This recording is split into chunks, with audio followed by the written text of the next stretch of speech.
Bismillahirrahmanirrahim. Assalamualaikum warahmatullahi wabarakatuh. Waalaikumsalam warahmatullahi wabarakatuh. Innal hamdalillah nahmaduhu wa nasta'inuhu wa nastaghfiruh wa na'udzu billahi min shururi anfusina wa min sayyiati a'malina. May yahdihillahu fala mudilla lahu wa may yudlil fala hadiyalah. Wa asyhadu an la ilaha illallah wahdahu la syarikalah wa asyhadu anna Muhammadan abduhu wa rasuluh. Allahumma salli ala nabiyyina Muhammad wa ala alihi wa man tabi'ahum bi ihsan ila yaumiddin. Allahumma inna nas'alukal jannah wa na'udzu bika minan nar. Puji syukur kita panjatkan pada Allah. Salawat dan salam mugi-mugi tercurah pada junjungan kita Nabi besar Nabi Agung Muhammad sallallahu alaihi wasallam. Baik, pada kesempatan malam hari ini kita kembali dimudahkan oleh Allah untuk duduk dalam majelis yang mudah-mudahan bawa berkah bagi kita sekalian, dan nantinya kita akan membahas dua pembahasan seperti biasa. Yang pertama kumpulan amalan ringan, lalu dilanjutkan dengan pelajaran saking sirah Nabi kita Muhammad sallallahu alaihi wasallam. Baik, bisa dilihat ada kumpulan amalan ringan nomor 28. Doa ketika kehilangan sesuatu. Bisa jadi di antara keluarganya meninggal dunia, bisa jadi juga ada barang berharga yang dia miliki hilang. Apa yang dibaca dan apa faedahnya kita lihat dari hadis saking Ummu Salamah berikut ini. Monggo dibaca. Ummu Salamah radhiyallahu anha pernah mendengar Rasulullah sallallahu alaihi wasallam bersabda, "Ma min muslimin tusibuhu musibatun fayaqulu ma amarallahu inna lillahi wa inna ilaihi raji'un. Allahumma ajurni fi musibati wa akhlif li khairan minha illa akhlafallahu lahu khairan minha." Siapa saja dari hamba yang tertimpa sesuatu musibah lalu ia mengucapkan segala sesuatu adalah milik Allah dan akan kembali padanya, ya Allah, berilah ganjaran terhadap musibah yang menimpaku dan berilah ganti yang lebih baik, maka Allah akan memberinya ganjaran dalam musibahnya dan menggantinya dengan yang lebih baik. Ketika Abu Salamah suamiku wafat, aku pun menyebut doa sebagaimana yang Rasulullah SAW perintahkan padaku. Allah pun memberiku suami yang lebih baik dari suamiku yang dulu, yaitu Rasulullah SAW. Hadis riwayat Muslim nomor 918. Ummu Salamah juga berucap, falamma tuwfi Abu Salamah Abu Salamah qultu man khairun min Abi Salamah sahibi Rasulullah sallallahu alaihi wasallam summa azamallahu li faqultuha qalat fatazawwajtu Rasulullah sallallahu alaihi wasallam. Ketika Abu Salamah meninggal dunia, aku mengatakan, siapa yang lebih baik dari Abu Salamah, sahabat Rasulullah sallallahu alaihi wasallam. Kemudian Allah memberikan petunjuk kepadaku.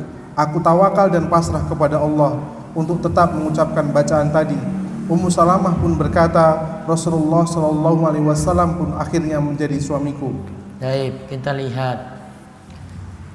Ummu Salamah itu salah satu istri baginda Nabi kita Muhammad sallallahu alaihi wasallam.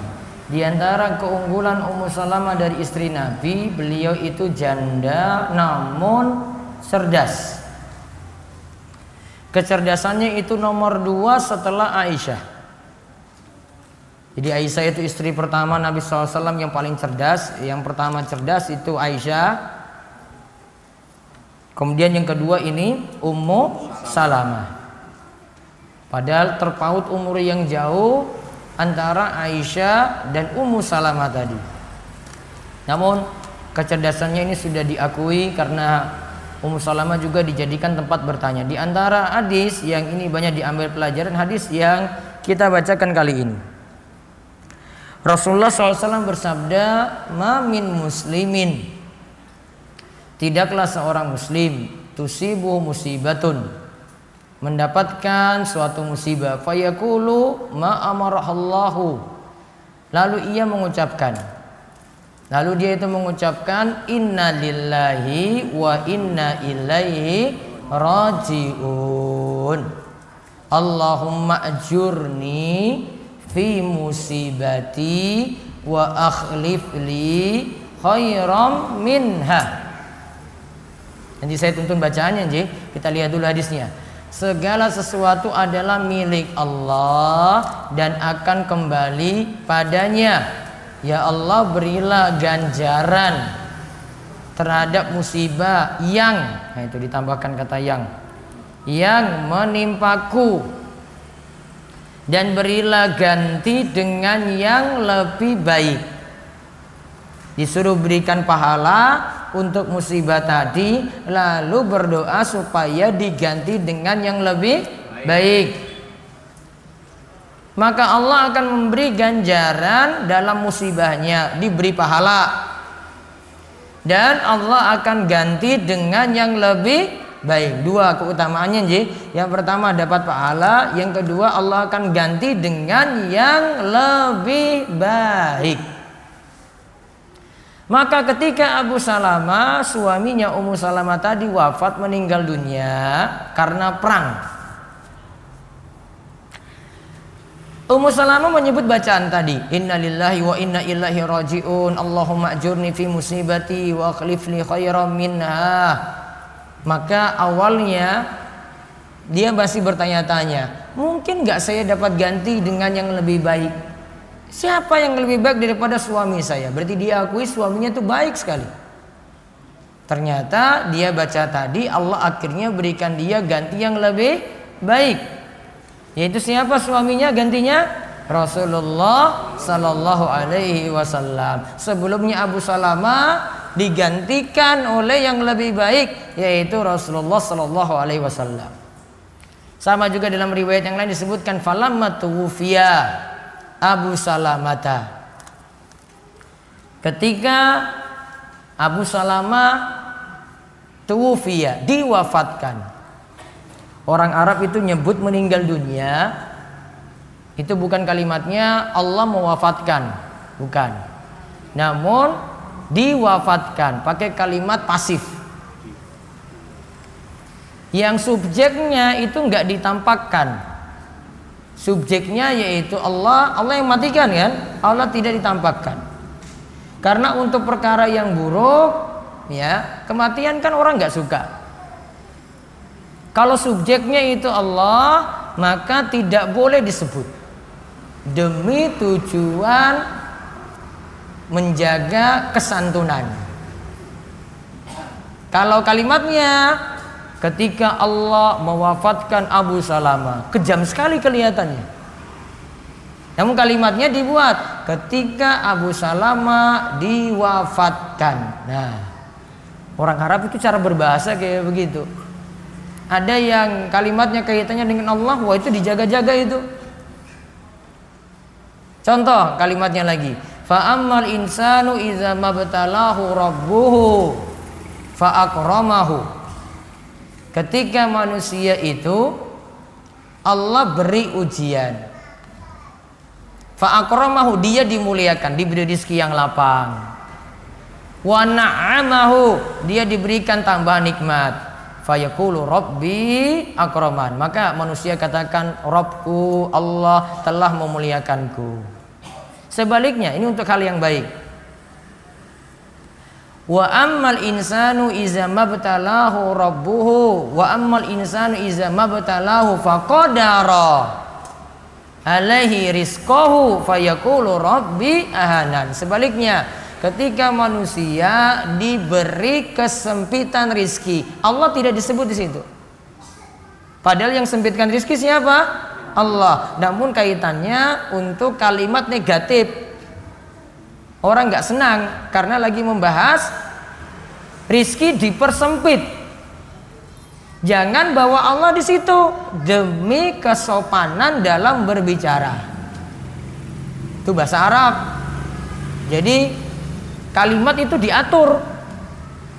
Kayak ini tadi, falamma tuwfiya Abu Salamah. Abu Salamah jadi naibul fa'il. Fa'ilnya mana? Fa'ilnya dihapus. Subjeknya dihapus, diganti. Yang sebelumnya jadi objek menempati posisi subjek. Bahasa Arab meneh. Nantilah kapan-kapan belajar biar paham. Itu keunggulan bahasa Arab kayak gitu. Wangel, iya jelas. Gue tambah mumet lagi, malah orang iso sinau. Nah, ketika Abu Salamah itu wafat, ia katakan, si Ummu Salamah itu berkata, man khairum min Abi Salamah. Siapa gerangan yang lebih baik daripada suamiku Abu Salamah? Sahibi Rasulullah sallallahu alaihi wasallam. Dia itu sahabat Rasulullah SAW yang mulia. Suma azamallahu li fakultuha.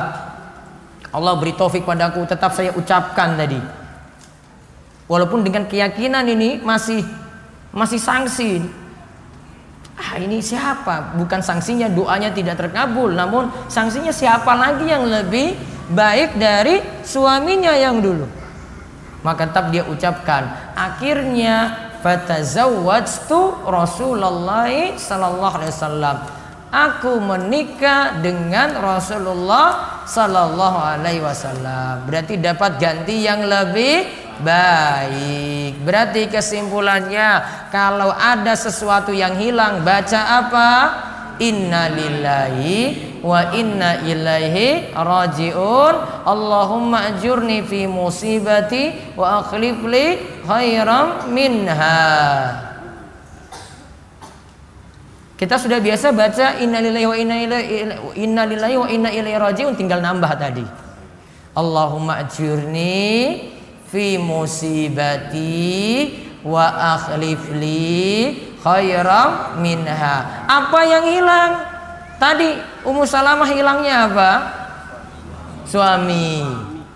Sama kalau keluarga meninggal dunia seperti itu, ya, baca inna lillahi wa inna ilaihi raji'un. Allahumma ajurni fi musibati wa akhlif li khairam minha. Dompetnya hilang di jalan. Baca apa? Inna lillahi wa inna ilaihi raji'un. Allahumma ajurni fi musibati wa akhlif li khairam minha. Ustaz, di dompet saya ada 5 juta rupiah. Mugi-mugi Allah ganti. Ya sudah, gimana lagi? Ya kan? Penuh keyakinan baca tadi, mugi-mugi terkabul. Allah ganti dengan yang lebih baik. Bisa jadi nanti tambah lagi rizkinya, bisa jadi ya wes hilang, namun Allah ganti dengan yang lebih baik, yang wujudnya lain. Gitu. Ada satu pekerjaan, anaknya daftar terus orang lulus. Baca apa? Inna lillahi wa inna ilaihi raji'un. Allahumma ajurni fi musibati wa akhlif li khairam minha. Mugi-mugi dapat pekerjaan yang lebih baik.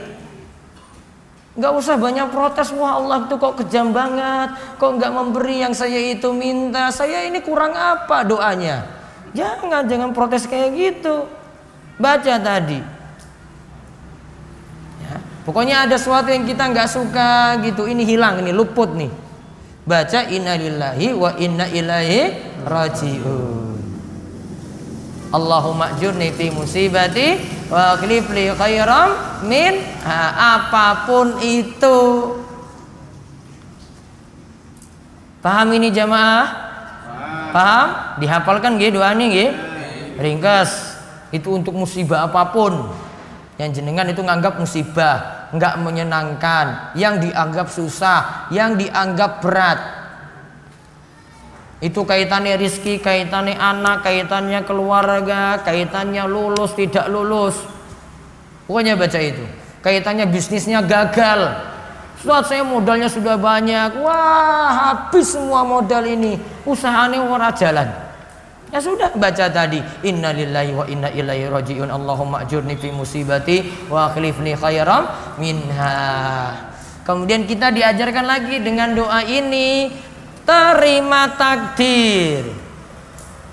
Apa yang kita nganggap baik, Allah yang tahu yang terbaik untuk kita. Bukan yang manusia selalu anggap baik itu baik bagi dirinya. Ya, tidak semua yang kita nganggap baik itu baik bagi diri kita.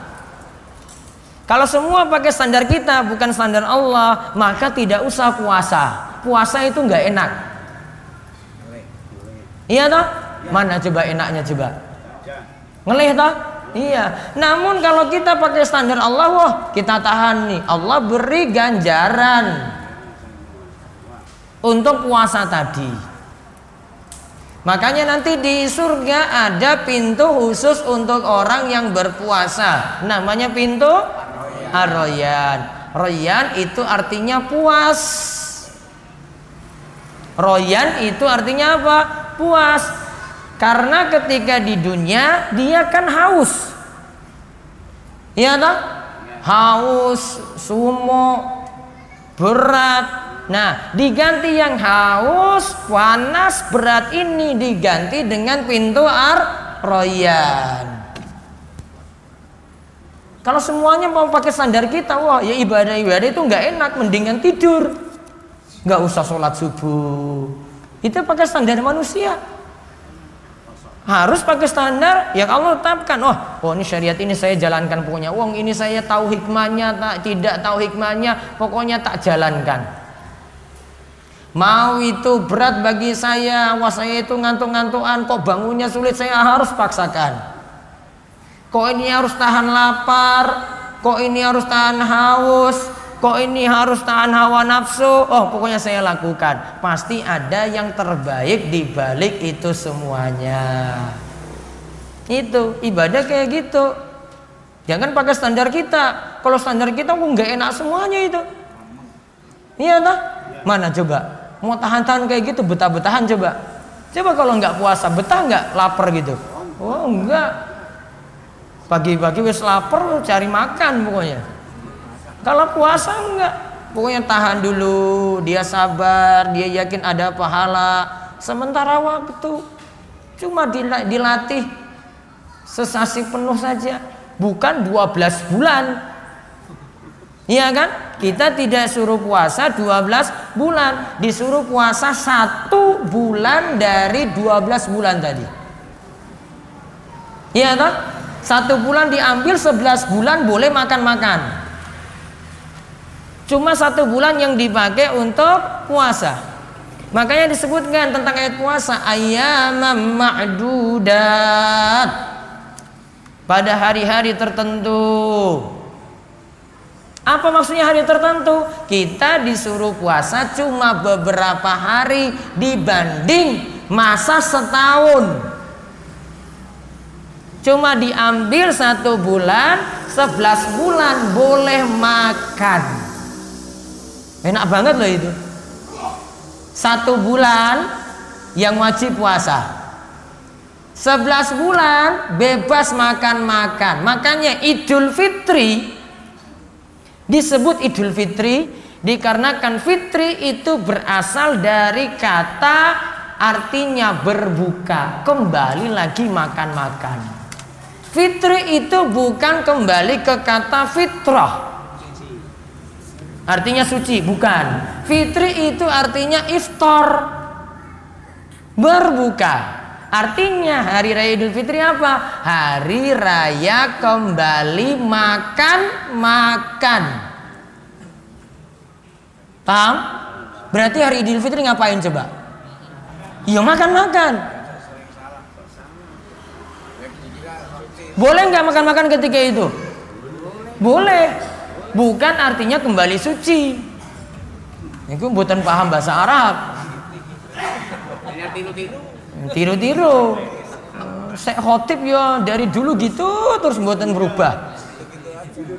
Fitri itu iftar, sama dengan kata iftar. Aftara yuftiru, bahasa Arabnya iftar, berbuka. Kalau setiap maghrib kita kan buka, nah itu. Nanti Idul Fitri itu bukanya untuk sebulan. Kalau maghrib itu buka untuk sehari, kalau Idul Fitri berbuka untuk sebulan. Makanya hari raya Idul Fitri nggak boleh puasa. Disuruh apa? Makan. Nggak makan yuk malah masalah kamu, Pak. Suruh makan yuk makan, cari makan itu. Makanya disunahkan kalau mau pergi ke lapangan pas hari raya Idul Fitri, mau pergi sholat nih, disuruh apa dulu coba? Cari makan dulu. Ada kurma kayak apa kayak teh kayak, biar nanti tahu oh hari ini saya nggak lagi puasa. Diubah kebiasaannya karena sudah sebulan biasa nggak puasa terus. Pas Idul Fitri sebelum berangkat ke lapangan disuruh makan dulu. Kalau jenengan ngotot juga, wah nggak apa-apa aku kuat, aku pengen puasa lagi hari ini, wah dosa malahan. Disuruh makan nggak pengen makan. Nanti kalau disuruh puasa malah makan. Disuruh makan. Itulah hikmahnya Idul Fitri. Nah demikian, itu yang kita bahas untuk doa tadi, doa ketika kehilangan sesuatu. Insya Allah bisa hafal, bisa nggih? Baca untuk kehilangan apapun. Jadi nanti jadi refleks langsung hafal. Makanya tahu ini dapat musibah apa, kan musibah nggak rencana ya toh. Dompet jatuh di jalan, apa rencananya dompet jatuh di jalan? Enggak kan? Oh berarti harus hafal doa tadi. Biar kalau dapat sesuatu ini enggak menyenangkan, baca itu inna lillahi wa inna ilaihi rajiun. Allahumma ajurni fi musibati wa akhlif li khairam minha. Harapannya apa? 1, dapat pahala. 2, mudah-mudahan diganti dengan yang lebih baik. Insya Allah. Demikian kita cukupkan. Mugi-mugi bawa manfaat. Allah memberikan limpahan ilmu, limpahan taufik dan hidayah, dan mugi-mugi kita diberikan keistiqomahan. Kita cukupkan. Kita tutup kalian doa kafaratul majlis. Subhanakallahumma bihamdika asyhadu an la ilaha illa anta astaghfiruka wa atubu ilaik. Assalamualaikum warahmatullahi wabarakatuh.